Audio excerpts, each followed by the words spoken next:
Musuze mutya musibye mutya mujye baleko jona gye mutussako engalo abalungi abagalwa gye musinziira okubeera nga ate mumpuliriza.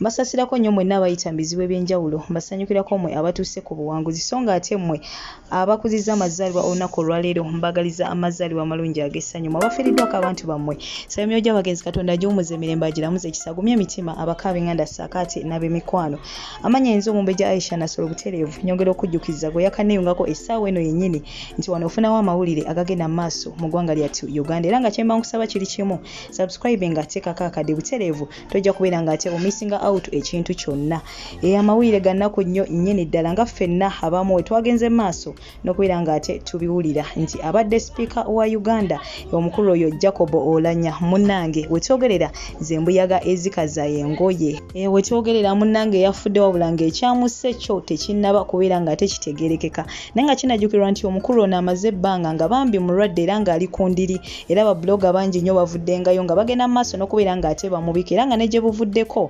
munnange basuubiza okubeera nga ate bajja ne babeera nga ate babasiba bo bonna abagenda mu maaso n'okubeera nga ate babika omukulu ono Jacob Oulanya wabula olunaku olwaleero Pulezidenti Museveni akakasizza okufaako era bw'atyo n'agamba nti abadde adireyinzemu okubeera nga abika omukulu ono olw'ensonga nti abadde ayagala kubeera nga asooka kuteekateeka abaana be bambi wabula ng'ekibuuzo kiri kimu abaana kye bagenda mu maaso n'okubeera nga ate beebuuza wali ku mukutu ogwa Facebook nti omukulu ono abadde yafa dda ng'abantu abalala we babadde nga baafa naye nga balwawo bulwi kubabika oba omukulu ono ebyaddala afudde lunaku lwaleero mu butuufu nsaba owandiike kyolowooza wansi awo mu comment section n'oluvannyuma nkusaba olikinga vidiyo eno w'oba ojjagadde tova ku mukutu guno ngenda kuba nkuleetera kyonna ekinaba kigenze mu maaso n'okubeera nga ate kifunika ngenda kuba nkulekerako vidiyo ya Fred Lumbuye alina byagenda mu maaso n'okubeera nga ate ayogerako ku mbeera eno omanye ekyasse Jacob Oulanya ngenda kusaba weekuumireko olabe akatambi ako kengenda okubeera nga ate nkulekerako naye nga kyenkusaba kiri kimu mukwano gwange tewalabye okubeera nga ate osubscribinga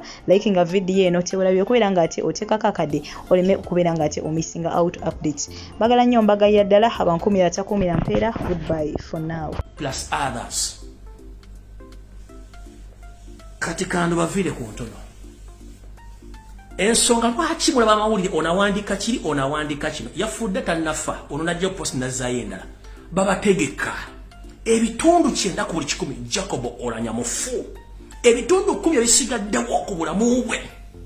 Baagala kukyusa ndaga kufaakwe. Baagala kulaba engeri ki gye bagenda okukwatamu abantu b'omumambuka singa babawogedde nti onafudde. Baagala kulaba ensi egenda kitwala etya. Ekirala kiriwo kiti. Ayina akakodyo ke yazuula ke bayita delaying tactics okulwisa okuleeta ekintu mu public. Kitya. Luli bakikolanga nga nti gundi bamussa afudde. Oba agudde mu kinaabiro abantu bakuba enduulu bataliko kuloweza yafudde atya kati bakutwala ng'amaze okufuula target nga bakuwadde obutwa ne bakuddusa e Bulaaya ba mu nsi yonna noba nga wafadda omulamu ne bakontainingira nga balina ba agenti baabwe ne bagubeerako ne mbeera awo ne mwana gundi yafa gundi gyali gundi ne mbeera yafa gyali ne muggwamu essuubi ne mugenda nga mukimanyiira ekyo tuyita delaying tactics ne mugetinga used to news so when the time reaches, the government to announce the death of someone or a public figure, it doesn't make sense, it doesn't make news anywhere, anyhow. Chibera clear, loud. Bajabaga tumune tuamuluhazaako yafa, but unfortunately, no muntu aba yafadda. Ngabano nyangeri ya kufulumyamu postmortem. Eyawe. Era chokola. Tewali muntu wagwanga ddala yagenzeeyo. Ask yourself of all Ugandans. Ne wankubadde banzo kwa ba family friends era affairs za northerners wandi badde wagende omuntu ali neutral yandi badde atubulye kijjo kati oli mukyanga agenda olwalo asobodde okukola twitiraga nti oli respondinga ku medication brains are monkey ekitufu kiriti kino bakiyita kiguuma zange ente ekola ki essante ekuma mu kyoto muloza nti ekuma mukumbe omuliro gwazikidde emmere ekola ki emmere ekona bali mu kubateekateeka bateekateeka era nga ne mu nteekateeka eno mu korido za parliament mulimu abatandise dda n'okunoonya ani agenda okufuuka speaker ezo kampeyini zatandise dda musajja wa Katonda ku bitundu 10 byasigazizaako sirowooza nti nenze bagambye ebitundu 9 ku 10 mufu ebitundu 10 babudde kye bateekateeka kuteekateeka bannayuganda naddala ba northerners ekyokubiri kutuusa endaga kufa kw'omugenzi ekyokusatu okumalamu vva ly'omulambo ekitiibwa gutuuke nga temukyagumugulaba aziizo Museveni akukozesa bw'amala okukozesa ng'amanyi omanyi bingi ateeka enteekateeka yonna ey'okugjawo kubanga olema omwogerako singa gavumenti ekyuka ekyo wamala ekikola abasinga obungi tebalowooza nti asobola okukikola kati ye kyakola ng'anaakutta asooka n'akumonitalinga by'okola na buli kimu n'akutta nga tekyali muntu n'omu asobola kukwogerako n'omulambo gwo n'aguswaza bw'amala okuguswaza n'apreparinga amashinale be ku media ne batandika okubeera basympathizer ne batandika okukyusa amawulire okugazza eno okugazza eri bino byange era njala mumpulize bulungi with the authority Yoseri tibahabulwa lutabayisirwa the son of Karekezi ensi yaleeta muzeeyizedde ensanga bisibe stop fooling Ugandans 90% Jacob Oulanya is dead 10% you are preparing the world, more especially Ugandans, politicians, the media fraternities, and the people from other Uganda. You are preparing Ugandans on how you are going to announce the death of Jacob Oulanya. But 90% Jacob Oulanya is dead. 90%. The 10% which is remaining, you are trying to forge the post-mortem because you know. That's why you send your spies and agents to talk gently with the family, to calm down the family slowly, as you've been using, as you've been doing previously. So the reason as why Mawobe went there is to compromise the family and to make them to calm down. Even the deputy speaker, and she knows the mission, plus others. Katika ndo bavire ku ntono.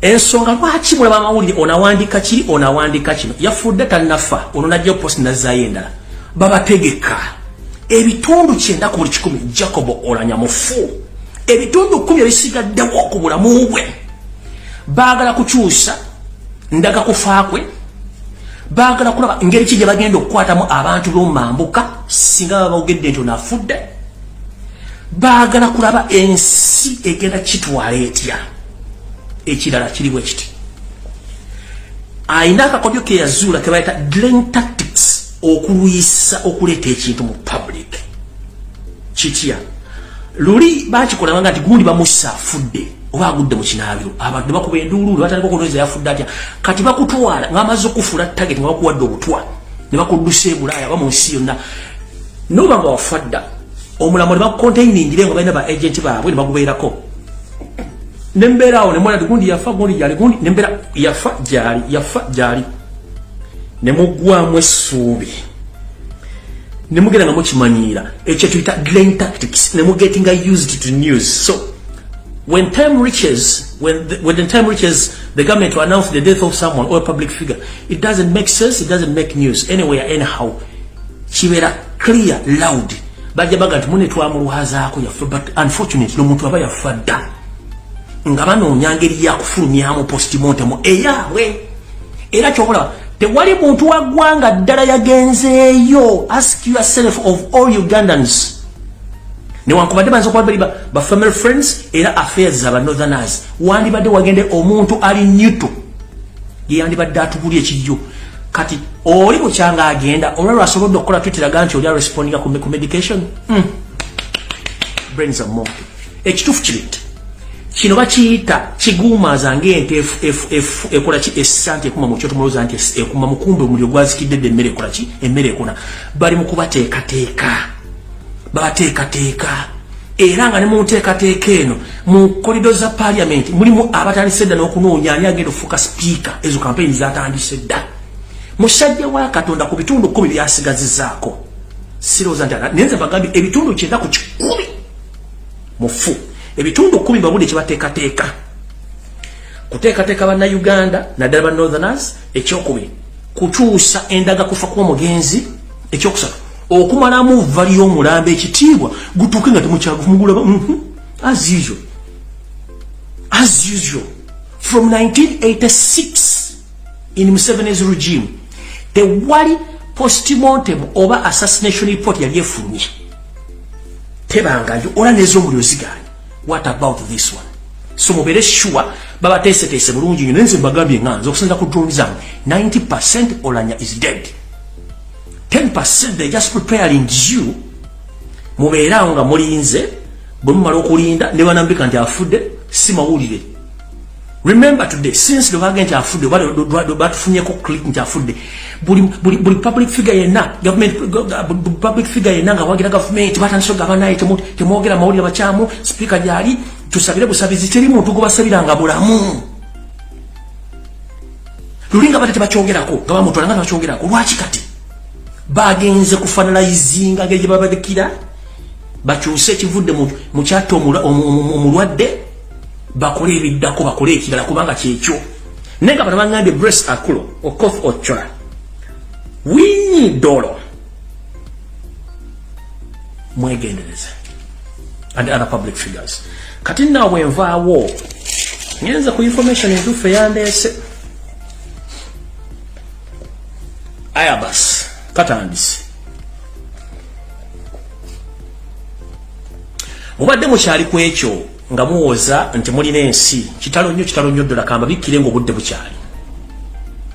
Tukimanyi bulungi nnyo nti Uganda ng'eggwanga libadde liyimiriddewo ku by'obulimi obulunzi n'obusuubuzi obutonotono naye ng'ate ensimbi ezisinga obungi zibadde ziva mu byabulambuzi ng'ebisolo Katonda byatuwa abalambuzi baveerwa ne batuleetera ku dollars ne babirambula. Guess what? Kitalo nnyo kamba bikkire ng'obudde bukyali. 75% of the wild animals in Uganda all were smuggled into Rwanda 1 week back. Nchidam. Let me say this statement in English. 75% of all wild animals which has been attracting tourists to come to Uganda, all 75% they were smuggled into Rwanda with the help of government officials. Ntandise bwet nga mbagambye nti Uganda tubale tuyimiddewo ku by'obulimi n'obulunzi bw'eppo n'ebyobulambuzi olw'omukaaga oluwedde naye nga mission yatandika ku bbalaza eri munnange ebimotoka birukululana ebirina obutimba ebirina amatundubaali nga birwekerwako amagye aga Uganda munnange bagenda mu kkuumiro ly'ebisolo eby'omu nsiko erya Queen Elizabeth National Park. Abalimanyi obungi njagala munjulire bwe mba mukyagendayo bwe mba mukyasobola okusanga ebisolo ebiringa biwera mujja kompita mulalu bwe twogerera ku w'omukaaga wedde mission bwe yaggwa ebisolo ebisinga obungi 70% mu national parks naddala Queen Elizabeth byonna byatiikiddwa ku loole ezisinga obungi ne bitwalibwa mu ggwanga erya Rwanda era gye biri essaawa zino. Nga kino kyavudde ku ki naluli nakibagamba ne luli baatwalako bitono nga tebannatwala bingi nnyo kati baatutte almost 70% mu Queen Elizabeth National Park. Ebisolo byonna byatwalibwa kitegeeza n'ebyobulambuzi byonna babitutte n'amazike ebisolo engabi byonna babitutte ebisolo bigenze mu ggwanga e Rwanda. Under which organization? Eggwanga erya Rwanda ly'eggwanga eribadde lisingayo bwanvu mu mawanga g'olukalu lwa East and Central Africa. Naye mu 1996 lyatandika okweziva ku nsimbi z'omuw'omusolo nakati nga kabineti ya Museveni babadde nga bakwata 50% of our GDP ne bakitwala ne bazimba Rwanda nga ne sente zibeewula mu IMF ne World Bank zigenda kukola Rwanda 50%. Kati olw'okuba nti babadde tebalina ngeri gye batuzimba mu nsi yabwe nga mulati Dubai eyina ebyobulambuzi kati bano abasajja kye bakoze badidde ebyobulambuzi byaffe byonna through the initiative of Visit Rwanda. Visit Rwanda program is the program through which Rwandese who are governing the Ugandan government, they have helped the Rwandan government to smuggle all our wild animals into that project, Visit Rwanda. Abantu ki abali mu bintu bino tugenze maaso. Project eno eri under Visit Rwanda. Abazungu bade bagenda nge Rwanda nga babuuza muntu gaba tu visiting Rwanda biki tugenda ku visitingayo nge bisolo bisinga obungi tebabirina. Ngate project eno bagitekamu ensimbi mpitirivu nnyo okuba nti babadde bagifunamu ensimbi kana abalambuzi babuuza mutu batujje tuvisitinga Rwanda n'ebisolo nga tetubirabayo bano kye bakoze munnange kwe kuddira ebisolo byaffe byonna mu Uganda babijjamu nebitwala Rwanda. Programu eno erimu Yoseti Bahabula tamusika mutano wa Kalekezi kennyini, erimu Franka Tumwebaze, erimu Jimu Kwez, erimu Bahati, Amama Mbabazi, Mugisha Muntu, Kabushenga ne Dana Museveni. Be bantu 1 2 3 4 5 6 7 8. Programu eno ey'okutwala ebisolo bya Uganda byonna wild animals mbadde mulambula mutamanyi byonna Museveni, Frank Tumwebaze, Jimu Wezi, Bahati, Amama Mbabazi, Mugisha Muntu, Robert Kabushenga ne Dana Museveni be bali emabega wa project yere ey'okutwala ebitonde katonda by'awatu mu Uganda ebitali mu nsi endala ne babimala mu Uganda okusinga boga balowooza. Era ekintu kino kitwalidde eddala ebbanga lya wiki namba nga bakola ebintu bino okuba nti ebisolo byaffe byonna babitutte babimazeewo. Kati nga mwagala okutegeera nti ensi ekyuka, njagala bawawe ne scenario endala, dynamics zikyuse mu Africa naddala ensi Uganda, Kenya, Tanzania, ndowooza ne South Africa. Uganda, Kenya, Tanzania, ndowooza ne South Africa if I'm not mistaken. Zensi ezibadde zisinga ebisolo eby'omu nsiko ebirwambula mu nsi yonna Uganda, Kenya, Tanzania ne Uganda, Kenya, Tanzania ne South Africa. Kati wetwogerera fun enough eggwanga erya United Arab Emirates bakoze kyetu